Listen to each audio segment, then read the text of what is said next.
Shalom Bapak Ibu Jemaat yang dikasihi Tuhan. Shalom. Puji nama Tuhan. Saudara Bapak Ibu diberkati pada hari ini. Kami bersyukur bisa Bapak Ibu semua datang untuk beribadah, merasakan cinta kasih Tuhan. Betapa dahsyatnya Tuhan dalam hidup kita semua. Mari kita terus bersyukur. Mari kita terus bersukacita karena Tuhan kita hidup. Dia bangkit, dia naik ke sorga. Puji nama Tuhan. Saya ajak Bapak Ibu Saudara untuk bersatu sebentar, merenungkan cinta kasih Tuhan selama 1 minggu ke belakang.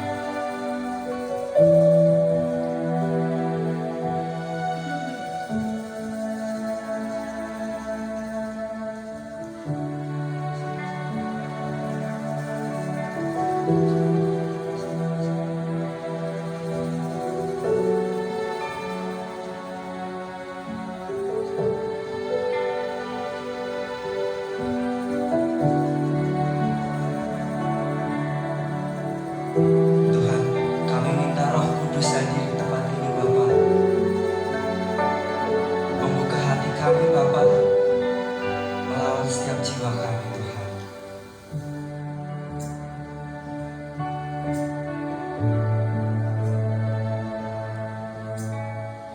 Roh Kudus, Kau hadir di sini. Roh Kudus, ku mengasihimu.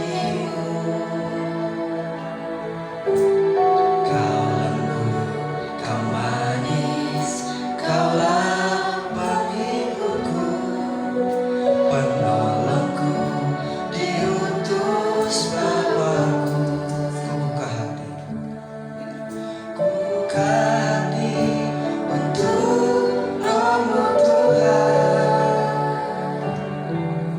Ku buka hati menyembah-Mu Yesus. Jamahlah kami, penuhi kami dengan kuasa Allah Maha Tinggi. Mari kita sama-sama nyanyikan lagu ini dari awal. Roh Kudus, Kau hadir di sini. Roh Kudus, ku mengasihimu. Kau lembut, kau manis,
Kami pada hari ini Bapak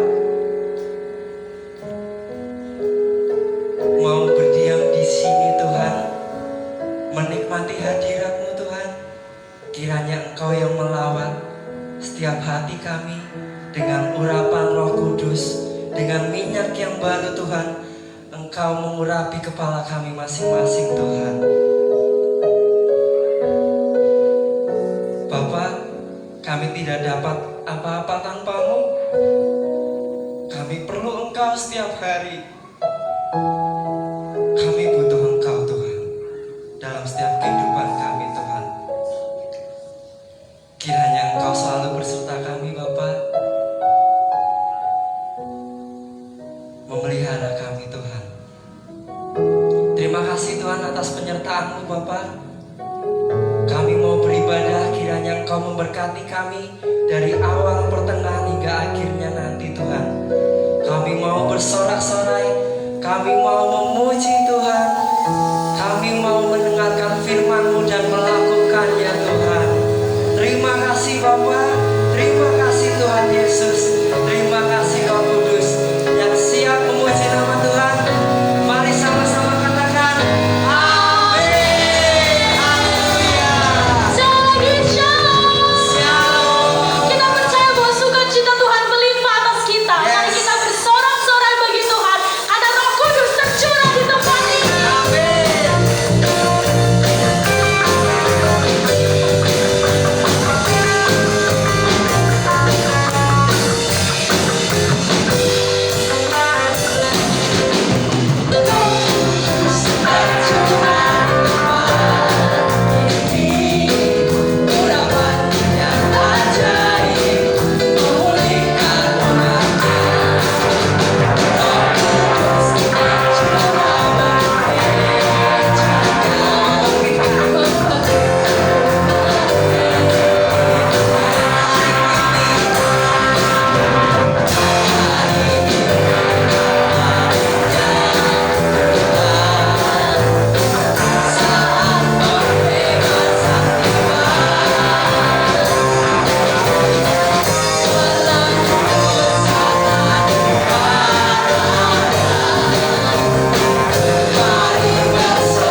kita boleh memperoleh keselamatan. Amin.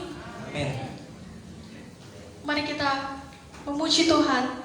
Kita persiapkan diri kita untuk mendengarkan firman Tuhan oleh kuasa darahnya.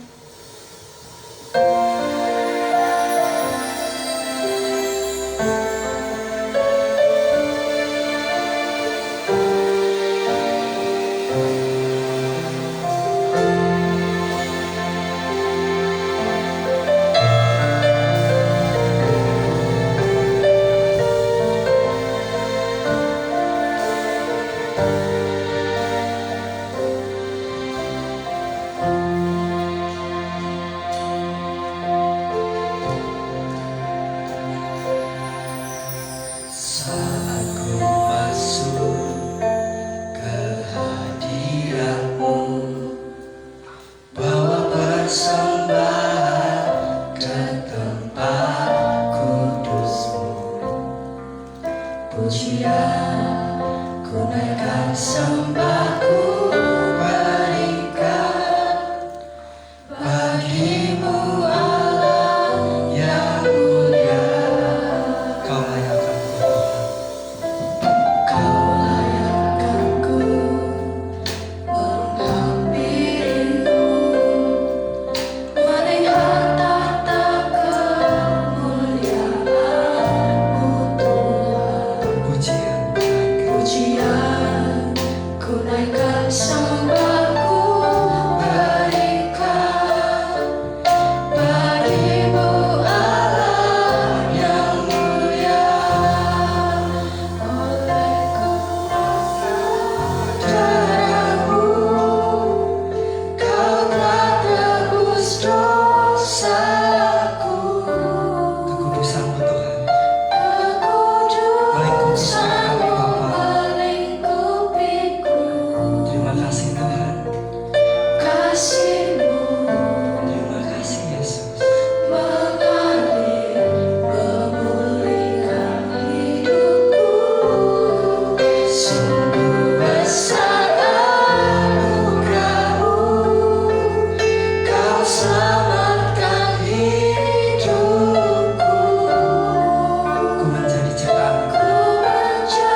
firman-Mu merema dalam hidup kami.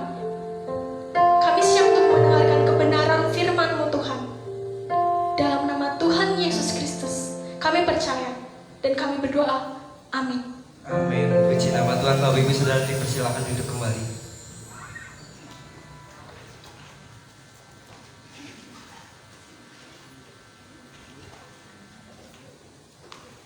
Shalom. Selamat pagi. Apa kabar hari ini?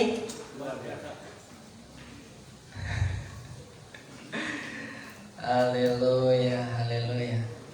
Saudaraku yang dikasih Tuhan, hari ini minggu pertama, di hari pertama, di bulan yang ke-6, saudaraku yang dikasih Tuhan. Sudah setengah tahun kita melewati tahun baru ini. Nah, saudaraku yang dikasih Tuhan, dan hari-hari ini gereja-gereja Tuhan dimanapun berada sedang membicarakan tentang kuasa Roh Kudus. Ya.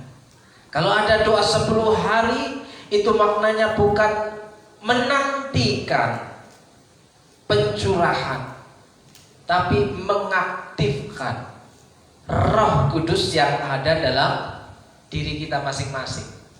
Seringkali orang Kristen berkata bahwa yang sisi A, bahwa Pentakosta itu berbicara tentang bahasa roh, sementara orang Kristen yang di sebelah sini berkata kita lihat buahnya. Ya, mana yang benar? Mana yang menjadi konsep kebanyakan orang Kristen? Wah, bahasa roh itu apa? Sementara kan kita sudah dipenuhkan dengan Roh Kudus. Tapi ketika kembali dipertanyakan, orang yang dipimpin oleh Roh Kudus itu ya bisa dilihat dari buahnya. Ya. Di sini penyembahannya bagus. Di sini pengetahuannya bagus. Pengetahuan bagus, tapi kalau tidak disertai dengan tindakan dan perilaku yang bagus menjadi kurang bagus. Kalau di sini penyembahannya bagus, tapi aplikasinya juga kurang bagus, maka penyembahan itu hanya sekedar pemuasan hawa nafsu. Kenapa? Yang penting aku senang. Ya. Jadi mana yang benar? Dua-duanya benar kalau dijadikan satu. Ya kan? Di sini ada perbuatan nyata, dilihat dari buahnya. Ya. Di sini penyembahannya bagus, ya kan?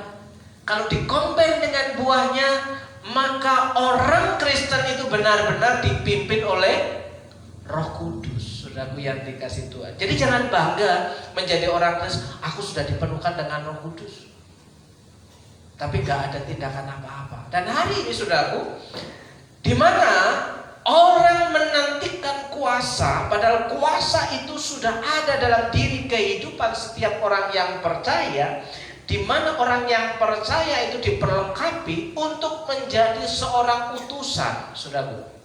Jadi hari ini Yesus mengutus kamu pergi. Ya. Yesus mengutus kamu pergi. Yesus mengutus kita untuk pergi. Artikan pergi itu artinya beranjak dari tempatnya, saudaraku. Beranjak dari tempatnya. Yang tadinya duduk, berdiri, setelah berdiri melangkah. Ya. Nah, orang yang penyembahannya bagus, tapi nggak berdiri-berdiri, hanya duduk saja, ya, berdiri tapi nggak melangkah, itu juga sama dengan sia-sia. Yang di sini, ya, kita lihat, ya, perbuatan-perbuatan buahnya, ya kan?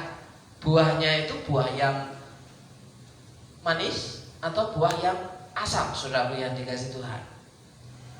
Di sini terlalu giat berbuah. Kalau terlalu giat berbuah, Bapak Ibu, jika tidak ada perawatan yang stabil, kontinu, maka pohon yang berbuah terus-menerus, yang tidak dirawat dengan baik, yang tidak dipupuk dengan baik, maka lama-lama buahnya itu akan semakin mengecil. Yang pertama buahnya bagus, manis, gede-gede, tapi buah yang kedua sudah mulai menurun, penyusutan. Kenapa? Karena tidak ada perawatan, mengandalkan buah tangannya, pekerjaannya, tapi tidak ada penyembahannya. Kering, saudara yang dikasih Tuhan. Banyak pengeluarannya tanpa ada input, kering. Nah di sini menyembah terus, ya, berdoa terus, ya, memberkati kota dengan doa. Tapi ketemu orang nggak melakukan apa-apa. Sekali lagi, mana yang benar? Dua-duanya benar kalau dijadikan satu, Bapak Ibu. Maka di sini Yesus mengutus kamu pergi untuk kembali. Ya, kalau Tuhan Yesus naik ke surga untuk kembali, ya, aku pergi akan kembali. Tapi hari ini Tuhan Yesus mengutus saudara pergi untuk kembali. Jangan pergi bablas, ya, nggak pulang-pulang, ya, itu bahaya, ya. Merantau sekian tahun nggak pulang-pulang, lupa rumahnya, itu juga bahaya, ya. Kehilangan sanak cucu dan keluarga. Nah, saudaraku yang dikasih Tuhan, Yesus mengutus kamu pergi untuk kembali. Kita akan membaca, Bapak Ibu, ya, Lukas pasal yang ke-10. Lukas pasal yang ke-10 ayat yang pertama. Lukas pasal yang ke-10 ayat yang pertama.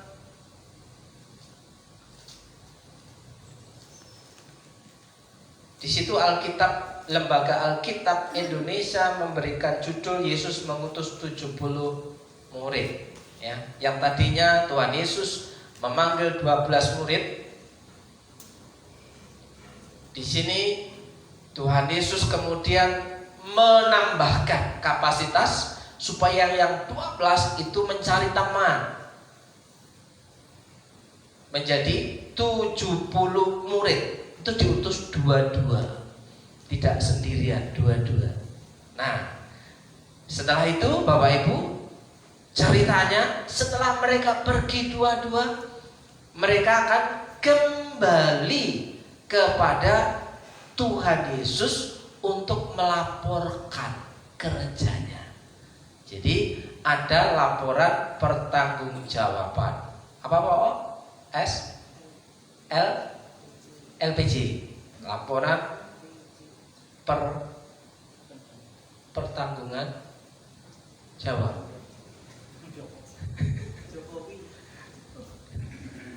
Jadi LPJ, saudara yang dikasih Tuhan. Nah, jadi masing-masing kita punya tugas dan harus memberikan laporan. Bukan hanya yang punya label pendeta saja yang harus memberikan laporan kepada Tuhan. Tapi masing-masing orang yang percaya kepada Tuhan Yesus, ya, di situ diberikan tugas untuk memberikan laporan. Kita akan membaca. Saya membaca ayat yang ganjil, saudara membaca ayat yang genap. Yesus mengutus 70 murid. Kemudian daripada itu Tuhan menunjuk 70 murid yang lain, lalu mengutus mereka berdua-dua mendahulinya ke setiap kota dan tempat yang hendak dikunjunginya. Dua. Memang banyak, tapi pekerja sedikit. Karena itu mintalah kepada Tuhan yang menyediakannya, supaya Ia mengirimkan pekerja-pekerja untuk pelayanannya. Pergilah, sesungguhnya aku mengutus kamu seperti anak domba ke tengah-tengah serigala.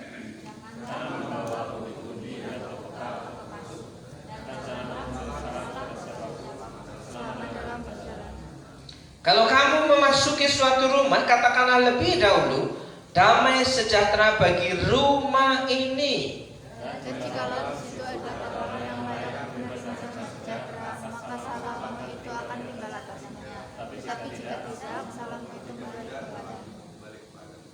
Tinggallah dalam rumah itu, makan dan minumlah apa yang diberikan orang kepadamu, sebab seorang pekerja patut mendapat upahnya. Janganlah berpindah-pindah rumah. Dan jikalau kamu masuk ke dalam sebuah kota dan kamu diterima di situ, makanlah apa yang diberikan kepadamu.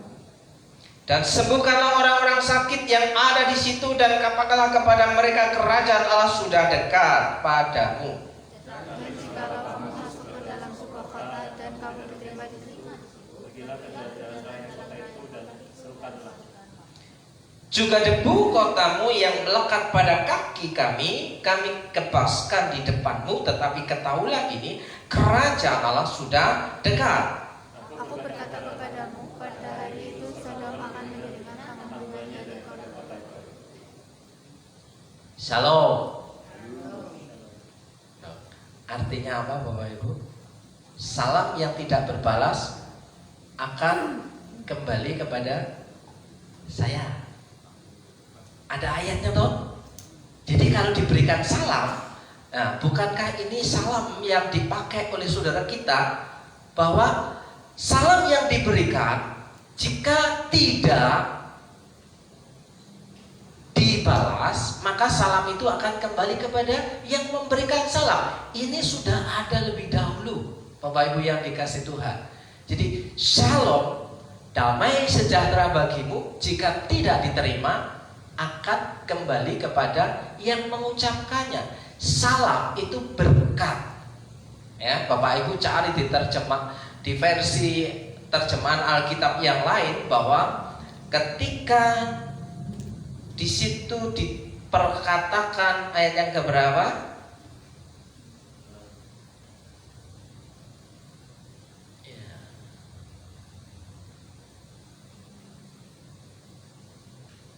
Kalau kamu memasuki suatu rumah, katakanlah lebih dahulu, damai sejahtera bagi rumah ini. Ketika kata shalom itu diucapkan, itu ucapan berkat kepada orang yang kita temui. Jika orang yang kita temui tidak menerima ucapan berkat kita, maka berkat itu akan kembali kepada kita yang mengucapkannya, saudara. Jadi berkat itu bisa jadi keluar dari mulut kita, ya. Maka sering-seringlah mengucapkan berkat, saudaraku yang dikasih Tuhan. Nah, ibu bapak saudaraku yang dikasih Tuhan, apa yang menjadi concern atau konsep? Concern. Ya, concern kita hari ini, ya. Di situ ada kata duta Kristus, ya.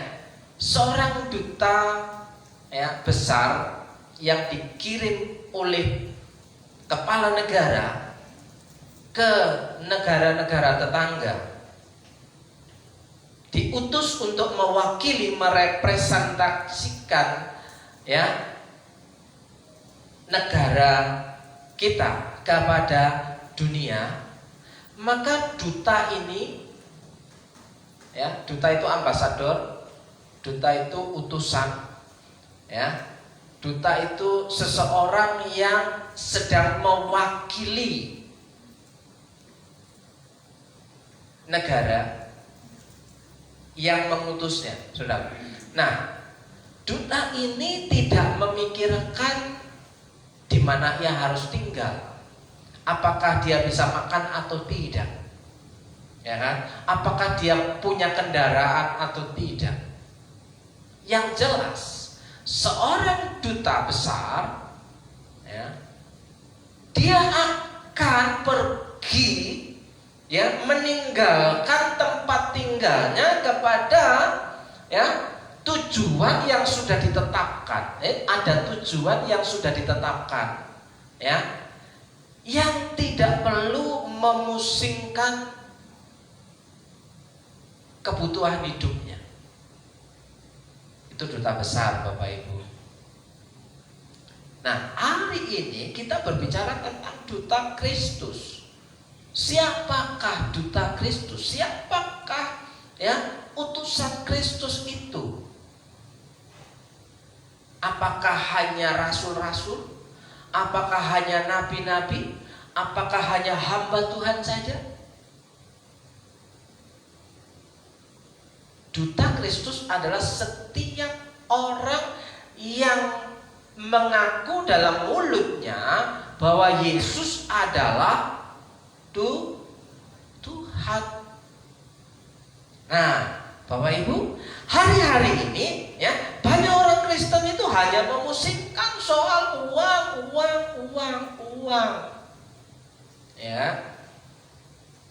Padahal Bapak Ibu yang dikasih Tuhan, ketika saudara sudah melakukan bagiannya, maka uang itu akan mendatangi kehidupanmu. Yang percaya katakan amin.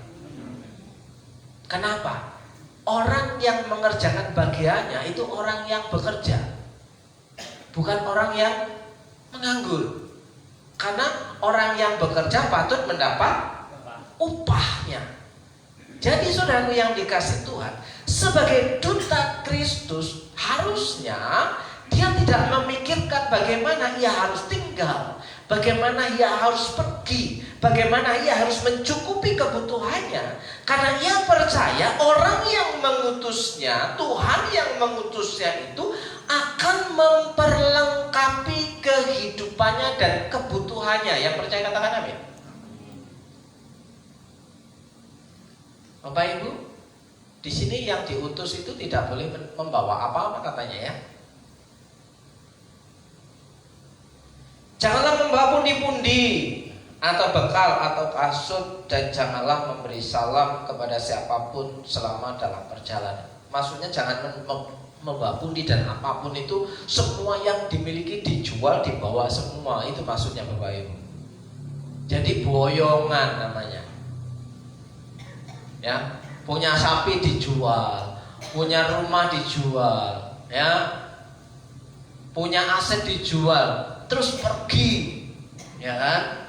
Tidak begitu Bapak Ibu.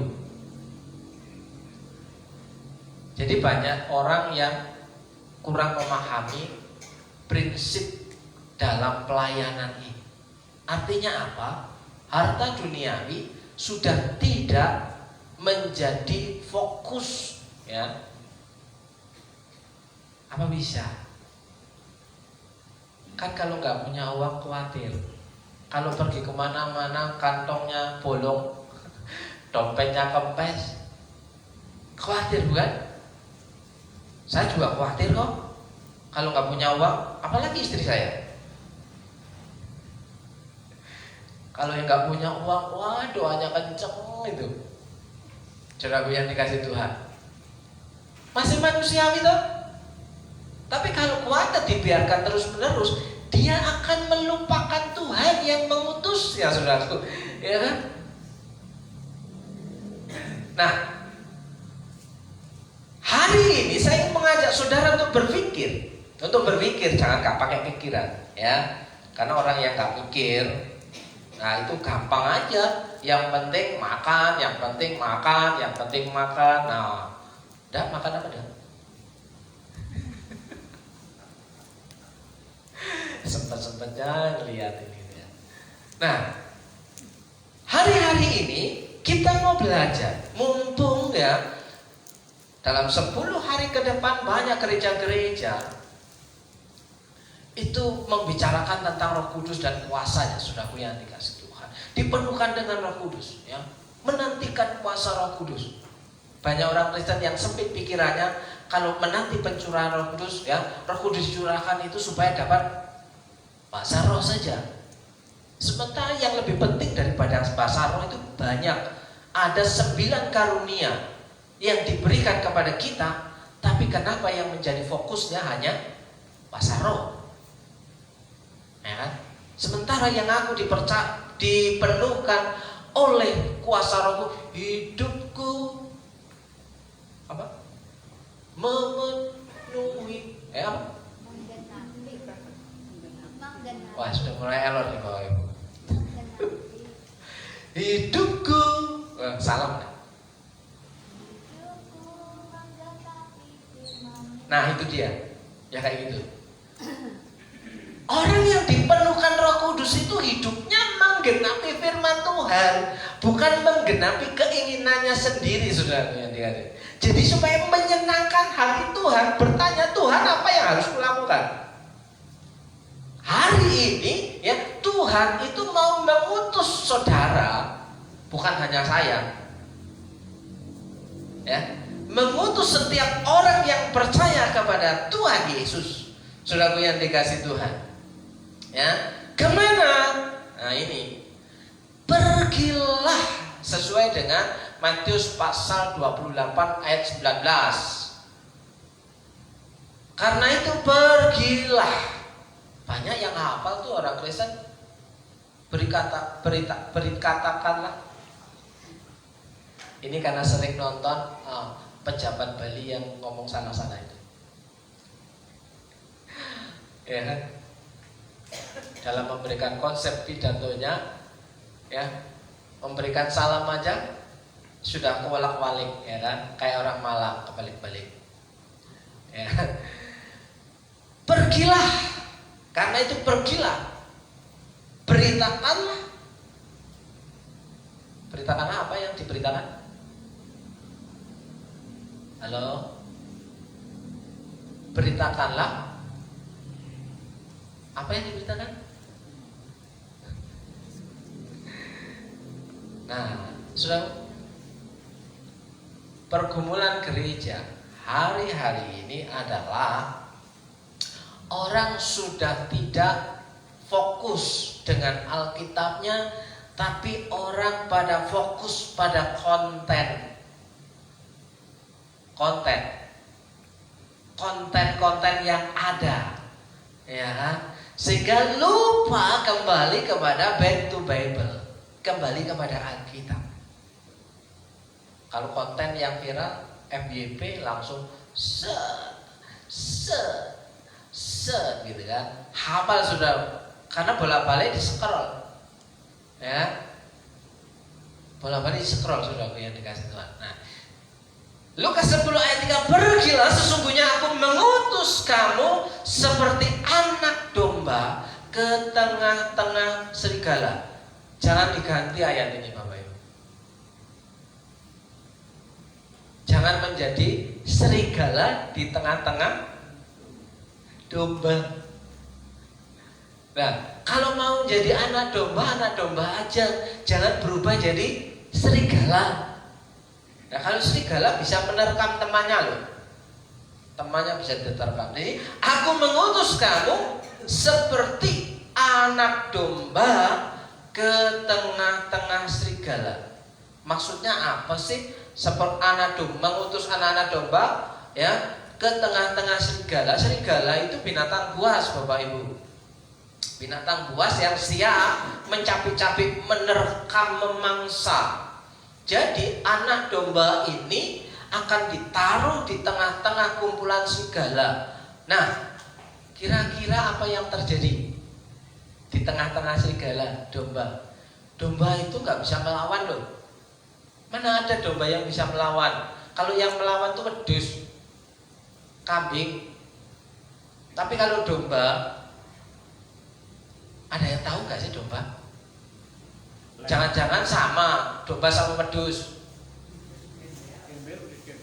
Hah? Wedhus gembel, wedhus gibas. Nah, wedhus gibas, ya, itu beda karakternya dengan wedhus. Wedhus biasa maksudnya, bukan wedhus gembel. Wedhus Jawa, padahal orang luar Jawa juga ngikut wedhus, Bob. Ya kan? Tapi diklaim menjadi wedhus Jawa. Nah, saudara yang dikasih Tuhan, kenapa sih itu kok diterjemahkan dikasih nama wedhus gembel? Bukan wedhus ganteng, wedhus keren, wedhus apa meneh? Sing api-api lho, kenapa wedhus gembel? Karena bulunya gembel. Ya kan? Kalau nggak pernah mandi, artinya yang putih itu menjadi coklat. Ya gembel. Ya, nah, Saudara yang dikasih Tuhan, artinya apa? Wedhus gembel itu rupanya elek kalau nggak mandi. Nah, sementara kambing itu masih terjaga bulunya, nggak sampai gembel. Bulunya yang nempel-nempel yang nggak bisa disisirin itu, ya kan? Makanya disebut wedhus gembel, saudaraku. Kenapa? Karena sisiran dia. Dan dia ini mau dibantai, disembelih, dia nggak akan berontak, saudara. Wedhus gembel itu pasrah bongkoan. Coba lek wedhus sate nyelentak, ya kan? Melayu terus, wow, sambil bribile metu ya, melayu nyelentak bribile metu ya kan. Nah, kalau wedhus gembel ini tidak bisa melawan, dia menurut, pasrah. Mau dicengkewing sama yang punya, mau ditapui sama yang punya, ya kan? Mau digepuk sama yang punya, dia nggak bisa melawan, saudaraku. Apalagi di sini seperti anak domba ke tengah-tengah serigala. Nasibnya gimana, yo? Nasibnya apa yang terjadi? Gak bisa melawan, gak bisa berontak, ya. Terus dikepung sama serigala, binatang buas. Kira-kira apa yang terjadi? Habis dimangsa. Loh, berarti kan setor nyawa. Kira-kira jadi orang Kristen seperti itu mau? Ayo, siapa yang mau? Loh, tidak ada kepastian jaminan kehidupan di dunia ini kok. Urip sekali kok ngajak soro, Pak. Mbok sing penak-penak ngajak Loh, diajak penak gak gelem. Ya kan? Nah, kalau orang Kristen paham, ya, aku mengutus kamu seperti anak domba ke tengah serigala. Berarti ini seperti duta utusan yang hidupnya hanya tergantung kepada yang mengutus, saudara. Siapa yang akan melindunginya? Anak domba yang ada di tengah serigala pasti dicabik-cabik, habis dimangsa, dimakan. Tapi kenapa Yesus memberikan perintah seperti itu? Apakah Tuhan Yesus mau supaya orang-orang yang kepadanya itu mati semua? Iya kan? Nah, kalau begitu saya sudah mati dari dulu tanpa kepastian. Ya, tanpa kepastian. Pasti saya sudah mati dari dulu. Kenapa? Gak ada pertolongan, gak ada perlindungan, ya. Yang utus kosok bodoh baik, ya. Pergilah dengan damai. Orang disangoni opo-opo. Banyak orang kalau mengutus itu cuma doa dan tok. Pergilah dalam nama Yesus. Ya, Tuhan mencukupkan kebutuhanmu. Ya kan? Tangan siji ndaplang ini, tangan siji gegep. Ya, itu manusia, tapi ini Tuhan Yesus. Ya, aku mengutus kamu seperti anak domba ke tengah-tengah serigala. Jadi ingat Bu Sri ketika nama Bu Sri. Gak ada ya Bu Sri ya? Ada ya? Halo Bu Sri. Oh, ada. Iya. Sebentar, Bapak Ibu yang dikasih Tuhan. Bapak Ibu baca ulang sekali-kali ya berulang berkali-kali. Wah, khotbahnya gak cocok ini. Khotbahnya gak cocok. Ini bukan firman Tuhan. Coba baca berulang-ulang.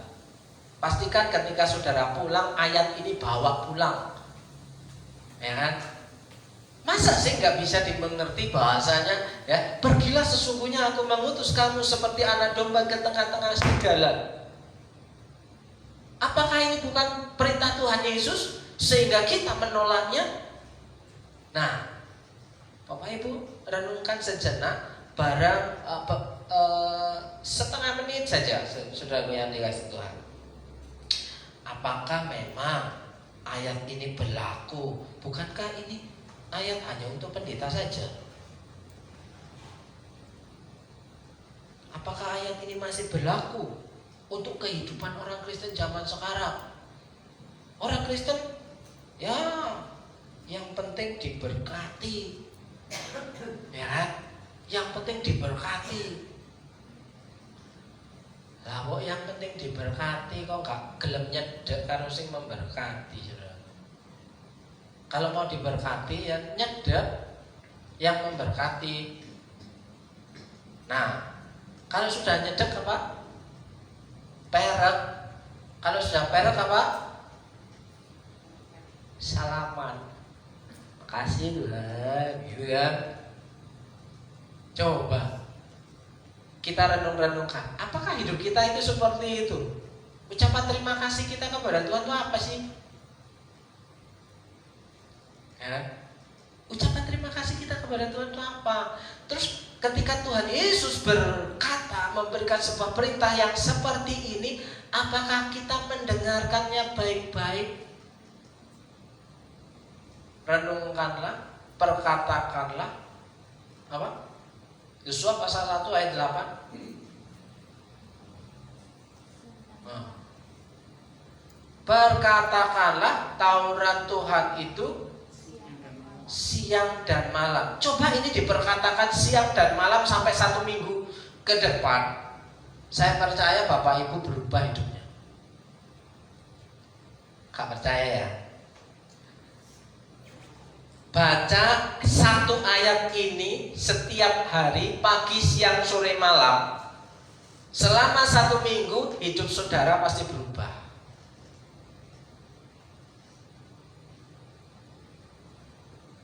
Saya pastikan berubah.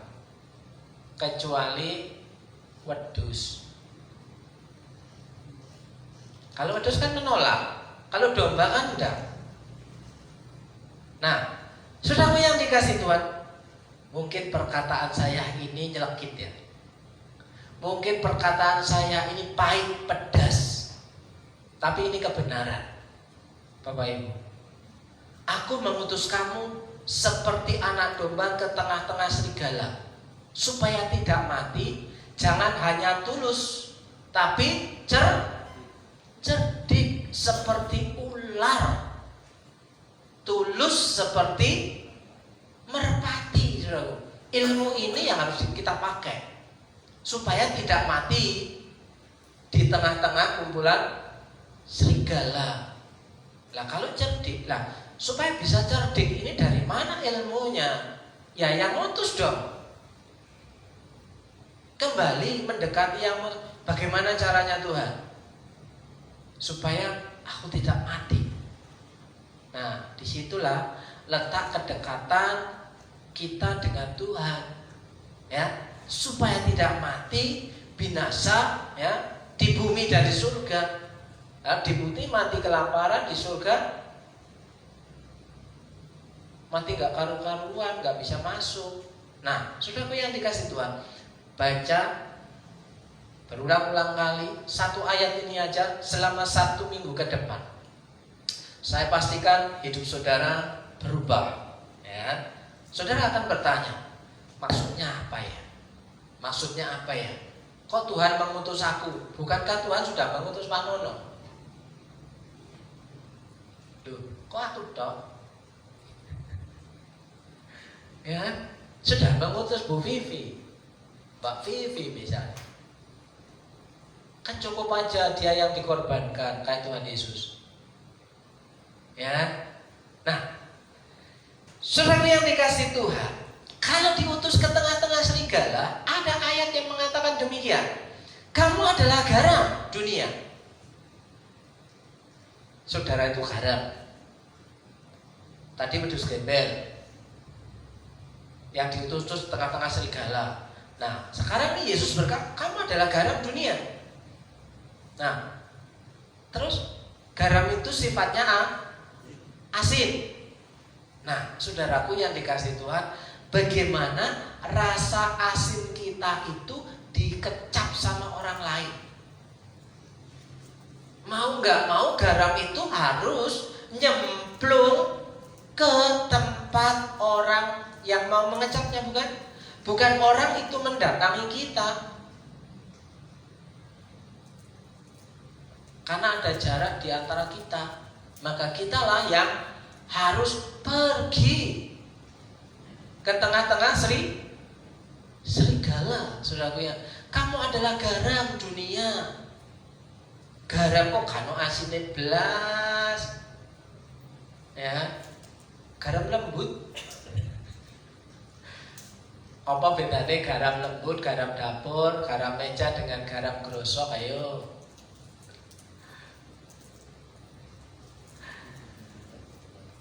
Kalau ada garam dapur, garam meja, garam untuk memasak, itu sudah beriodium. Kalau garam grosok tidak layak untuk dikonsumsi, tapi asinnya sama. Fungsi garam lembut di dapur untuk memasak, fungsi garam grosok ya, untuk ikan asin, untuk tanaman, untuk pupuk, ya kan? Untuk mengawetkan, untuk bikin es puter, ya kan? Beda fungsinya. Jadi masing-masing punya fungsi. Nah, kalau sudah tidak asin lagi, artinya jika garam itu sudah mulai basah. Bapak Ibu kalau menyimpan garam, jika sudah mulai basah, itu mulai kadar asinnya berkurang. Jadi jangan sampai basah supaya kadar asinnya tidak berkurang. Nah, hidup kita katanya garam dunia, atau garam yang sudah kena air hujan. Garam yang sudah kena air hujan hilang asinnya, lama-lama habis. Ya. Nah, jika garam itu menjadi tawar, dengan apakah ia diasinkan? Tidak ada lagi gunanya selain dibuang dan diinjak orang. Jangan sampai kita gak bermanfaat loh Bapak Ibu. Katanya hidup itu hanya sementara, hidup ini hanya singkat, tapi gak bermanfaat, ora ono gunane, babar belas ya. Ku tanggane orang, ku sedulur sing seiman ya ora. Manfaatnya apa? Hidup kita dengan saudara kita seiman, manfaatnya apa?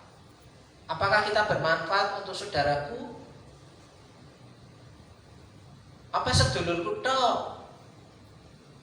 Nah, ini perenungan sekali lagi Bapak Ibu.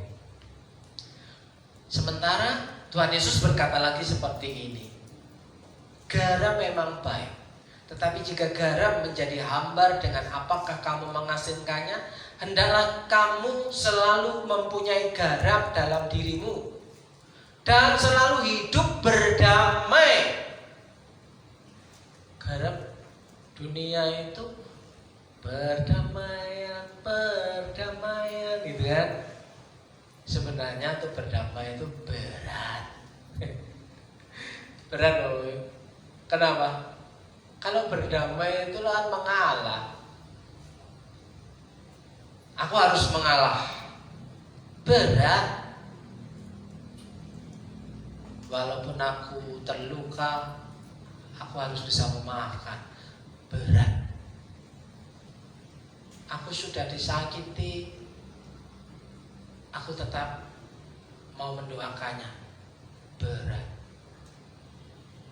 Apalagi aku sudah dibohongi berkali-kali, tapi masih mau bekerja sama dengan dia. Berat, saudara. Coba kalau yang ngomong ini Tuhan Yesus, Bapak Ibu, aku sudah mengasihimu berkali-kali, tapi kenapa kamu masih suka membohongiku? Apakah kasih Tuhan itu bisa berlangsung terus-menerus? Sesungguhnya berat.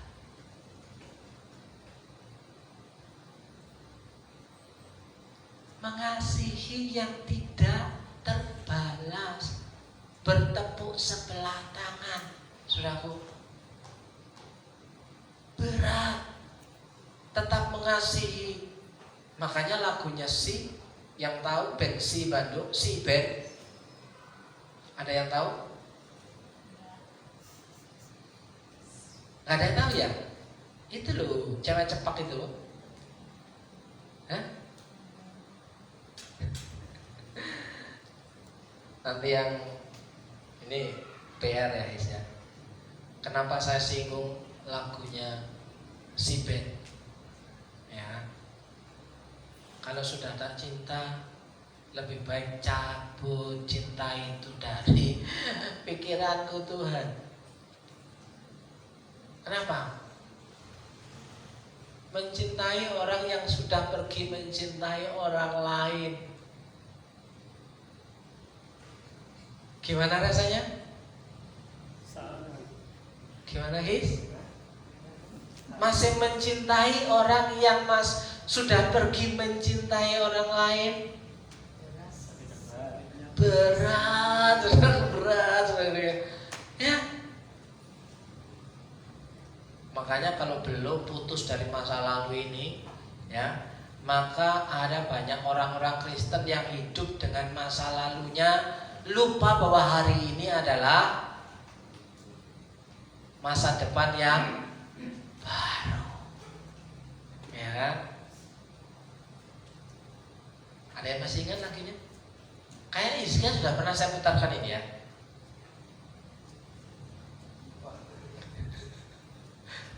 Dia sudah melupakan semuanya, ya.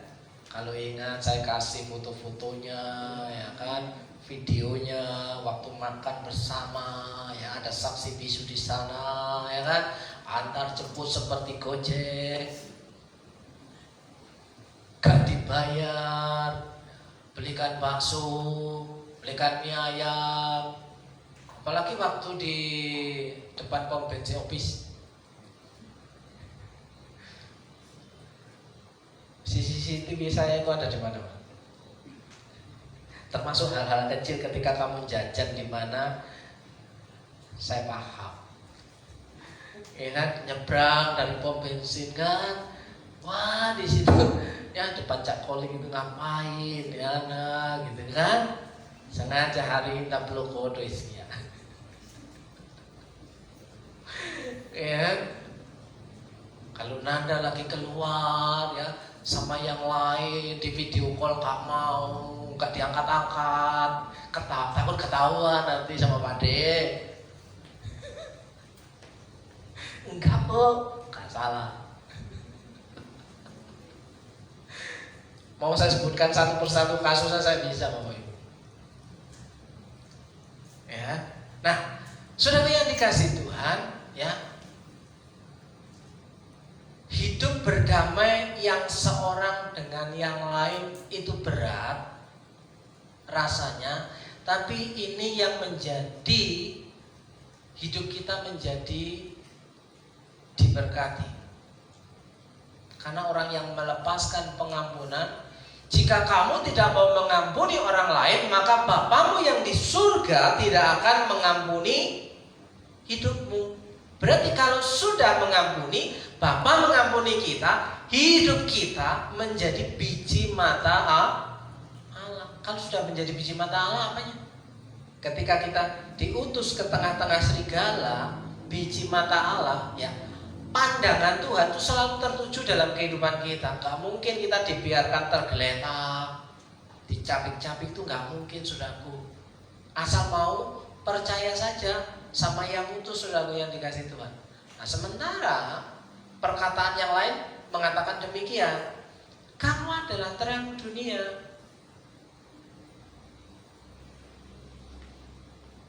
Terang dunia. Kalau lampu terlalu terang, biasanya ia akan cepat mati ya biar. Lampu yang terlalu terang biasanya cepat mati. Jadi terang itu jangan ditaruh di tempat yang terang lagi, ditaruh di tempat yang gelap. Ya, biasanya ya lampu yang terang itu punya durasi masa apa? Kayak ini, kayak LCD ini loh. Dia ini punya jam tayang. Kalau sudah kuotanya terpenuhi, dia akan mati. Lampu yang terlalu terang itu juga punya jam tayang. Bapak Ibu kalau punya lampu merek Lubi, jam tayangnya habis, pada lampunya masih hidup semua, dia tiba-tiba mati.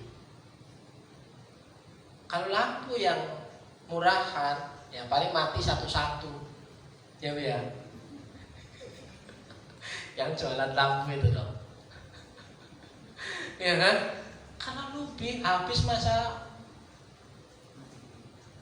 expirednya, mati pet, saudaraku. Nah, kapan kita habis masa berlakunya? Ya, kamu adalah terang dunia. Loh, kalau kita seperti lampu yang punya masa berlakunya, durasinya, harus dimanfaatkan sebaik-baiknya, saudaraku. Wah, eman-eman ini lampu terang banget, gak usah dinyalain. Lah gunanya apa tuh lampu terang tapi nggak dinyalain, pasang sing telung buat. Tanya Bu Sriati, saya ganti semua yang redup-redup itu. Terus Bu Sriati ngomel, Pak, jangan dikasih pasang watt yang gede-gede, bayar listriknya mahal. Iya kan? Iya ya, tenang Bu, tenang. Kalau sudah ngomong tenang Bu, masih kurang apa coba? Masih komplain lagi kan? Selama masih mampu kan bisa. Nah, sudah, kamu adalah terang dunia. Ini ciri-ciri orang yang dipenuhi Roh Kudus, saudaraku, yang dikasihi Tuhan. Ya, dipenuhi itu ada tindakan yang keluar. Yang tadi diutus domba, diutus tengah-tengah serigala, satu. Yang kedua, ya, apa tadi? Garam, menjadi garam dunia. Dan yang ketiga adalah menjadi terang dunia. Ya, ketika menjadi terang, pasti saudara akan menjadi sorotan. Ya, menjadi sorotan. Ya, pasti Hizkia itu kalau menjadi terang akan menginspirasi saya. Tapi kalau nggak menginspirasi, saya hapus dari memori saya. Lo nggak menginspirasi, belas kok. Menu-menui memori. Itu apa? Delete. Ya kan? Maka di sini kamu adalah garam. Kamu adalah terang dunia. Kota yang terletak di atas gunung tidak mungkin tersembunyi. Demikianlah hendaknya terangmu bercahaya di depan orang. Di depan orang berarti kita ada di depannya orang. Kalau di rumah terus, ya nggak ketemu orang.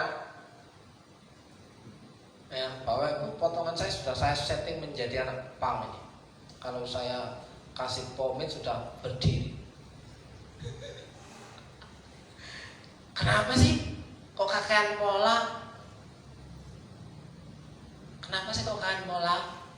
Harusnya jadi pendeta itu yang bagus, potongannya yang bagus, pakaiannya yang rapi, gitu kan? Emang itu yang jadi terang? Halo, emang yang kayak gitu ya jadi terang? Bukankah yang kayak gitu banyak modusnya? Bukankah yang gitu banyak modusnya?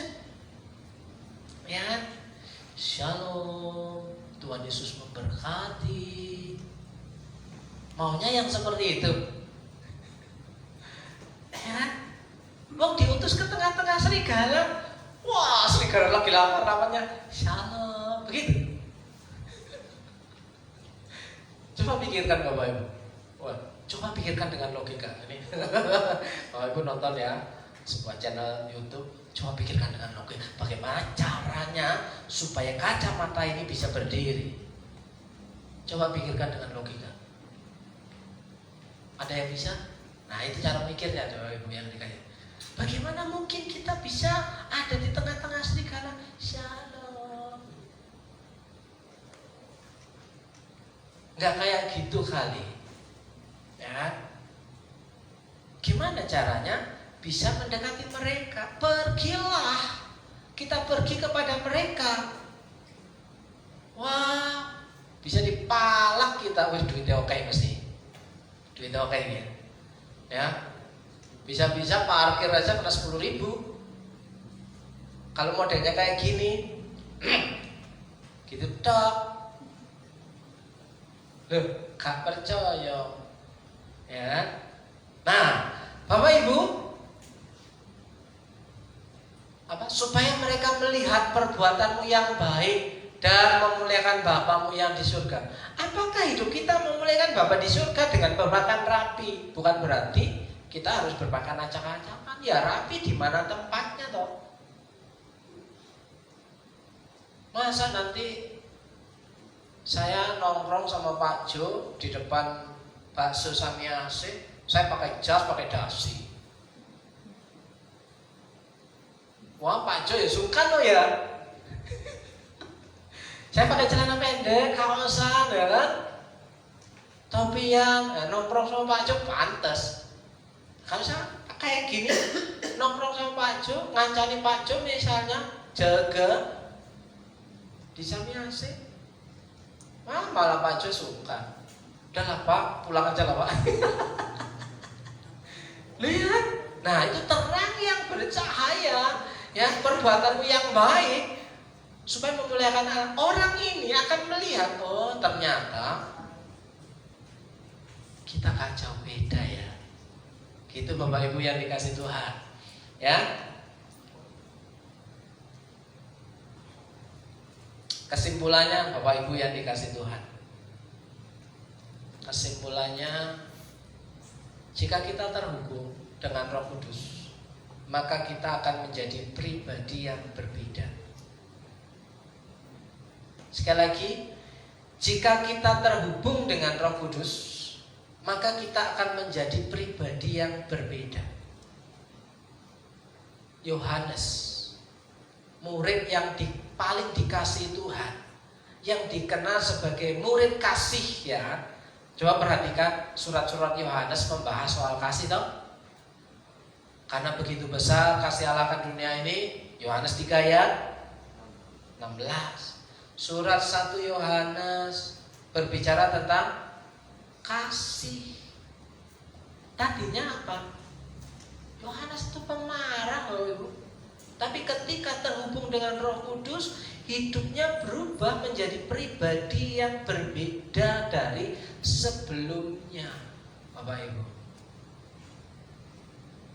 kalau motivasi pengajaran tidak bisa merubah kehidupan kita, satu-satunya cara yang bisa merubah kehidupan kita, perilaku kita adalah Roh Kudus yang ada dalam kehidupan kita, dalam hidup kita.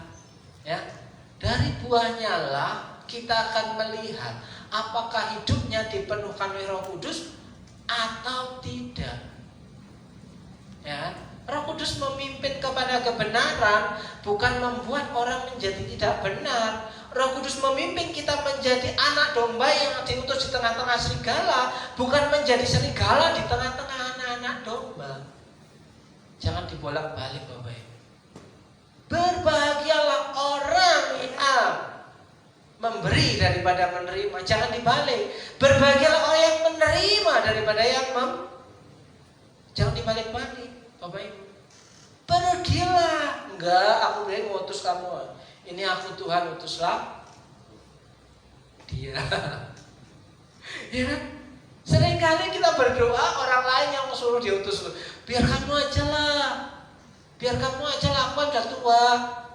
Bapak Ibu, dari kemarin saya membaca bahwa usia pensiun sudah berubah di negeri ini. Yang tadinya 58 sudah bisa pensiun, 60 tahun sudah bisa pensiun, 65 tahun sudah pensiun. Sekarang berapa tahun? 70 tahun. Umur 70 kerja apa sih ini? Isone mek perintah-perintah dong. Nggak tahu kalau di perusahaan berlaku nggak 70 tahun Pak. Kayak kalau jadi pegawai 70 tahun ngapain lagi coba? Ya, sudah gak produktif. Cuma dikit pantes-pantes ono sing tuwek.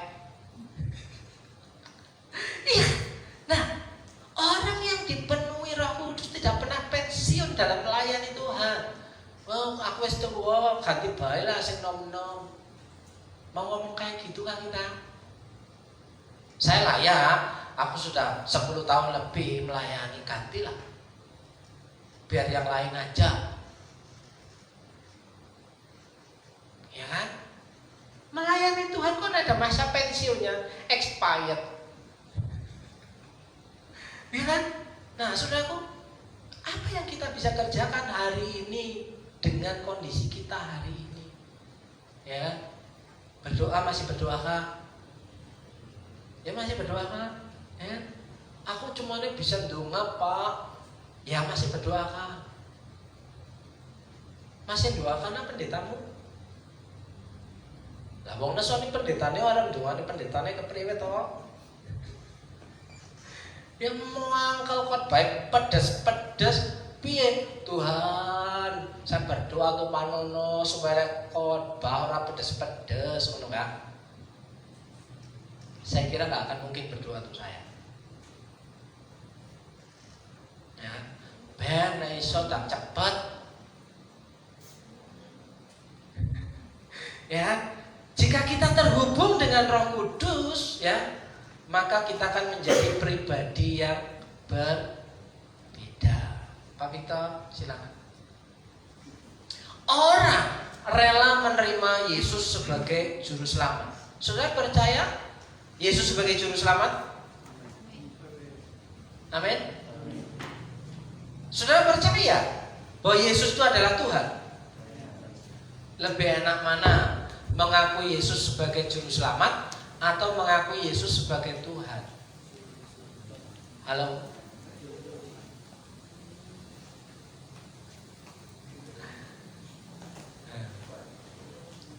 Udah maju kamu. Ya, lebih enak mana?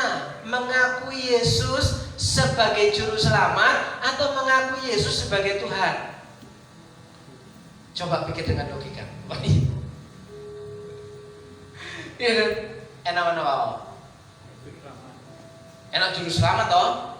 Kan Tuhan Yesus yang nolong kita. Amin. Nah kalau mengaku Yesus sebagai Tuhan, yang diuntungkan siapa? Kita apa Tuhan? Gimana sih? Coba jawabin. Kalau kita mengakui Yesus sebagai Tuhan, yang diuntungkan kita apa Tuhan? Profitnya. Yesus Tuhan dan Allah kami. Yang diuntungkan siapa?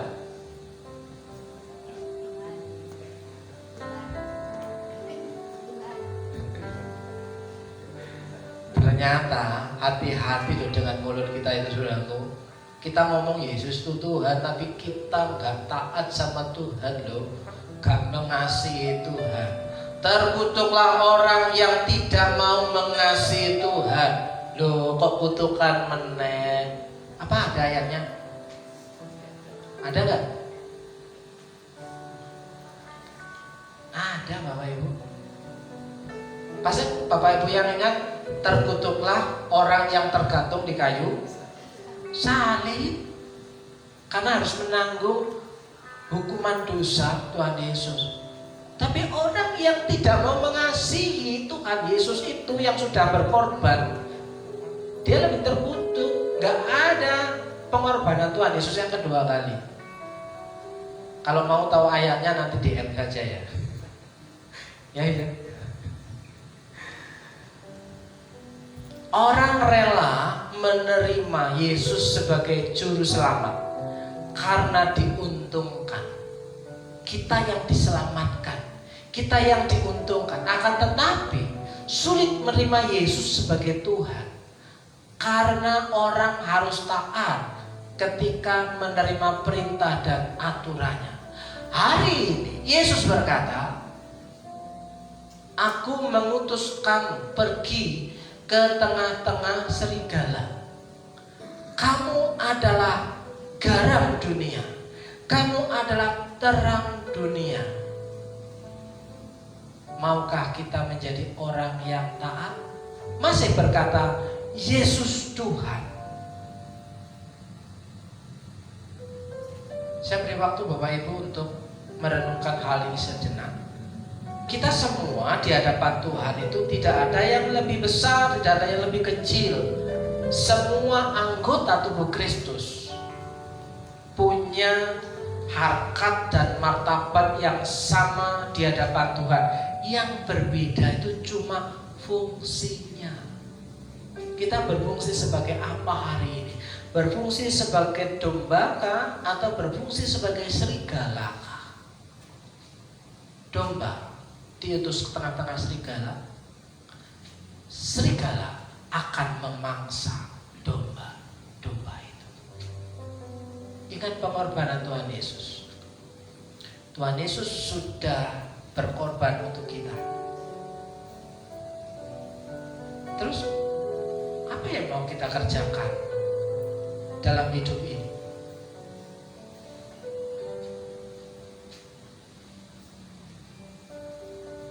Silakan Bapak Ibu merenungkannya sejenak sebelum kita menikmati perjamuan Tuhan, supaya perjamuan Tuhan ini tidak mencelakakan hidup kita, supaya perjamuan Tuhan ini bukan menjadi batu sandungan dalam kehidupan kita. Karena Alkitab mengatakan, jika kita melakukan perjamuan dengan sembarangan tanpa mengakui pengorbanan Tuhan di kayu salib, maka hidup kita akan mengalami celaka. Apa ada ayatnya lagi? Ada. Saya tidak keluar daripada Alkitab, Bapak Ibu. Bapak Ibu renungkan hal ini.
Perjamuan Tuhan yang kita terima,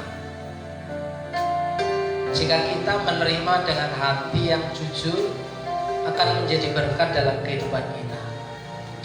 Tapi jika kita melakukannya dengan hati yang culas, justru itu akan mencelakakan kehidupan kita. Karena kita mungkin dalam mulut kita berkata Yesus Tuhan, tapi sebenarnya dalam kehidupan sehari-hari kita Kita tidak mau menerima perintah apa-apa daripada Tuhan. Kita hanya mau mengakui Yesus sebagai juru selamat, tapi sulit untuk mengakui Yesus sebagai Tuhan. Tuhan itu artinya raja. Raja itu memberikan perintah, dan otomatis raja akan melindungi rakyatnya. Raja akan mencukupkan apa yang menjadi kebutuhan rakyatnya. Tidak akan membiarkan rakyatnya mengalami kelaparan. Tidak akan membiarkan rakyatnya mengalami kesusahan. Tidak akan membiarkan rakyatnya mengalami sakit penyakit yang berkepanjangan. Maka sang raja itu yang turun tangan untuk memberkati, melindungi, memberikan pertolongan dan pemelihara terhadap rakyatnya. Tapi yang menjadi pertanyaan adalah, apakah kita mau taat dan setia kepada Yesus yang adalah Tuhan?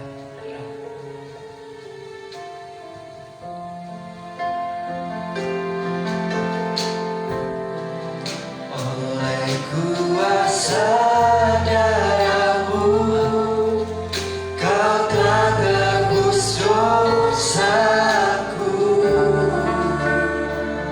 Kekudusan-Mu melingkupiku. Kasih-Mu. Kita akan menikmati perjamuan Tuhan. Siapkan hatimu dan pikiranmu supaya tetap fokus hanya kepada Tuhan. Kau selamatkan hidupku.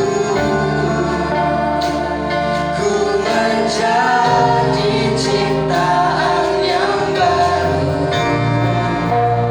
oleh kuasa darah-Mu.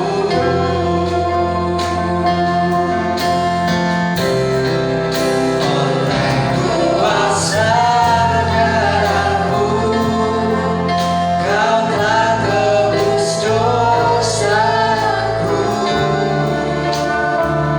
Kekudusan-Mu melingkupiku. Kasih-Mu mengalir membuka hidupku. Sungguh besar anugerah-Mu, Kau selamatkan hidupku. Menyambut ciptaan yang baru oleh kuasa darah-Mu.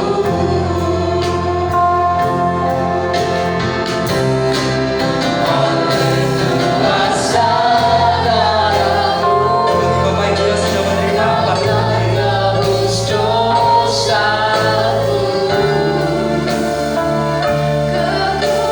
Kekudusan-Mu melingkupiku.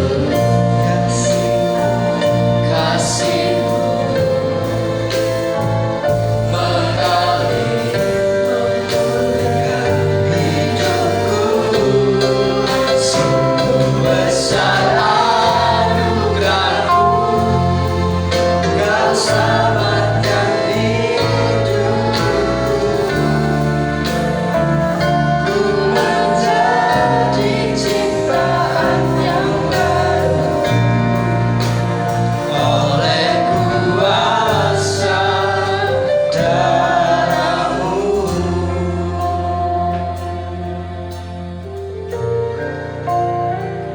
Saudaraku yang dikasih Tuhan, semuanya sudah mendapatkan roti perjamuan. Minggu pertama di bulan Juni, saya mendapatkan Matius 11 ayat yang ke-15. Siapa bertelinga hendaklah ia mendengar. Siapa bertelinga hendaklah ia mendengar.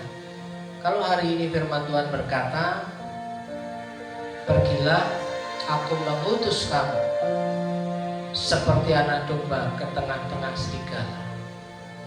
Jika hari ini kita mendengar, mau nggak mau, kita harus pergi ke tengah-tengah serigala. Artinya apa? Kita ke tengah-tengah kehidupan nyata. Supaya apa? Terang kita itu bercahaya di tengah-tengah dunia. Garam kita terasa asin bagi mereka. Berarti kita harus pergi kepada mereka, saudaraku yang dikasih Tuhan. Siapa bertelinga, hendaklah ia mendengar. 3 orang yang menerima firman Tuhan hari ini. Saya mendapatkan Matius 5 ayat 16-14. Kamu adalah terang dunia. Kota yang terletak di atas gunung tidak mungkin tersembunyi. Cocok. Terang itu bercahaya di tengah-tengah kegelapan. Yang kedua,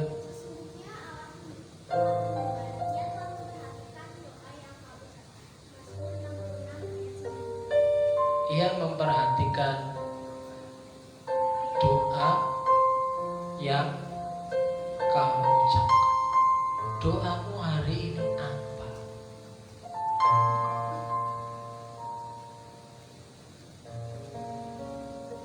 Tuhan pasti mendengar. Kalau sesuai dengan perintahnya, Tuhan akan jawab.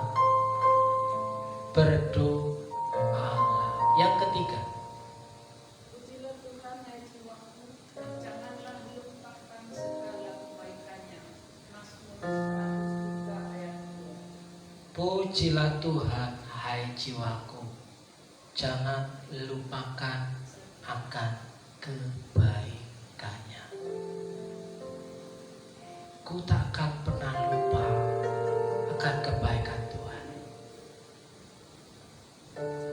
Saudaraku yang dikasih Tuhan, kita akan tinggi-tinggi di atas kepala.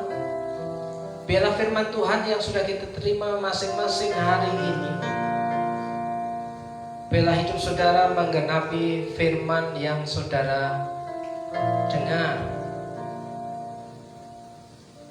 Sehingga selama 1 minggu ini, jika saudara memperkatakan kebenaran firman Tuhan itu, hidup saudara pasti berubah.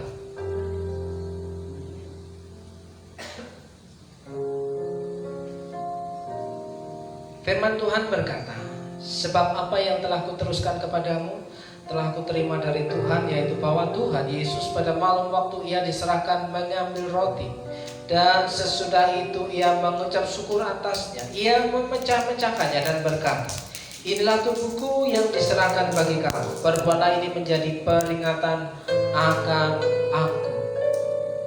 Percayalah saudara akan hal ini? Terimalah dan makanlah dalam berkat nama Tuhan Yesus. Haleluya.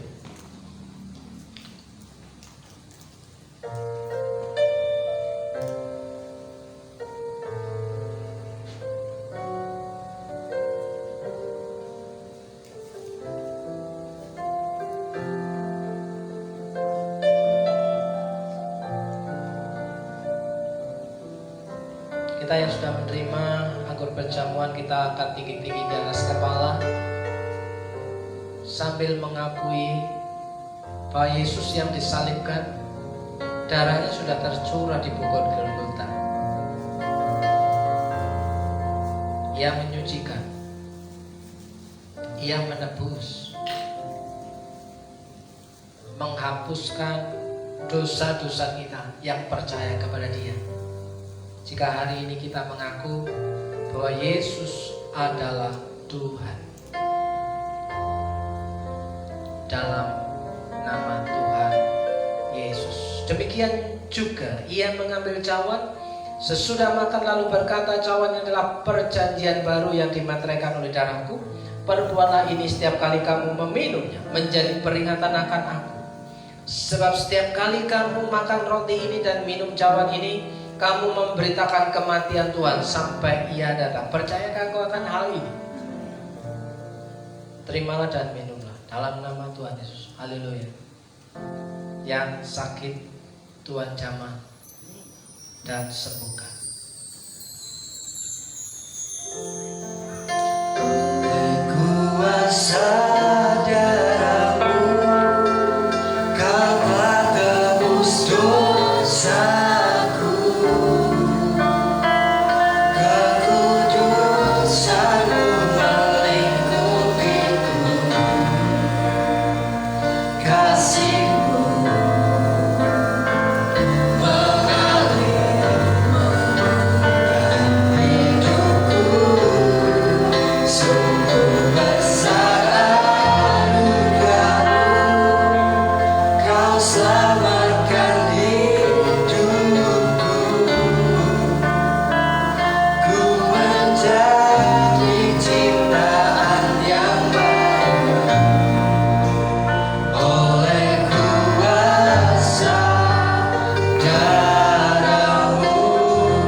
berkat nama Yesus, saudara yang percaya bahwa Yesus adalah Tuhan, katakan amin.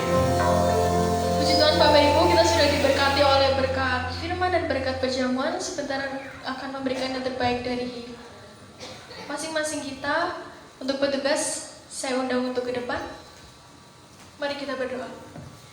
Bapak, kami mengucap syukur atas penyertaan yang Kau berikan hingga sampai detik ini. Kami akan memberikan yang kami punya, Bapak. Tuhan berkati tangan-tangan yang memberi supaya boleh mempermuliakan nama-Mu di tempat ini. Dalam nama-Mu kami berdoa, amin.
Shalom.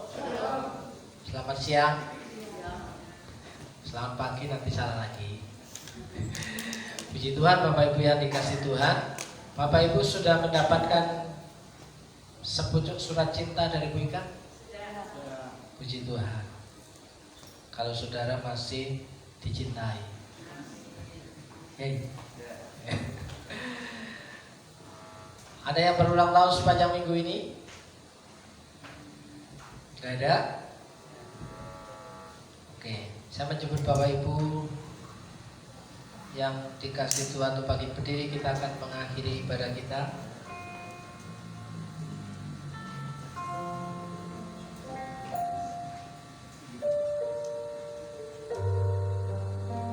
Kami bersyukur Tuhan hari ini Kau memberikan kami hati yang baru, pikiran yang baru, hidup yang baru. Karena Roh Kudus yang Tuhan berdiam dalam kehidupan kami membuat kehidupan kami berbeda, berubah menjadi lebih baik. Dan hari ini kami percaya orang-orang yang dipenuhkan Roh Kudus dalam hidupnya diberkati. Yang sakit Tuhan jamah dan disembuhkan. Yang sedang bergumul dengan keluarga, rumah tangganya, pasangannya, suami, istri maupun anak-anak, Tuhan memulihkan dan memberi pertolongan demi pertolongan. Yang bergumul dengan usahanya, ekonominya, pekerjaannya, tidak akan pernah sia-sia apa yang menjadi jerih lelah. Dalam berkat nama Yesus, mari kita pulang dengan menerima berkat Tuhan. Jika engkau baik-baik mendengarkan suara Tuhan Allahmu dan melakukan dengan setia segala perintahnya yang kusampaikan kepada pada hari ini, maka Tuhan Allahmu akan mengangkat engkau di atas segala bangsa di bumi. Segala berkat ini akan datang kepadamu dan menjadi bagianmu jika engkau mendengarkan suara Tuhan Allah. Tuhan memberkati engkau dan melindungi engkau. Tuhan menyinari engkau dengan wajahnya dan memberi engkau kasih karunia. Tuhan menghadapkan wajahnya kepadamu dan memberi engkau damai sejahtera.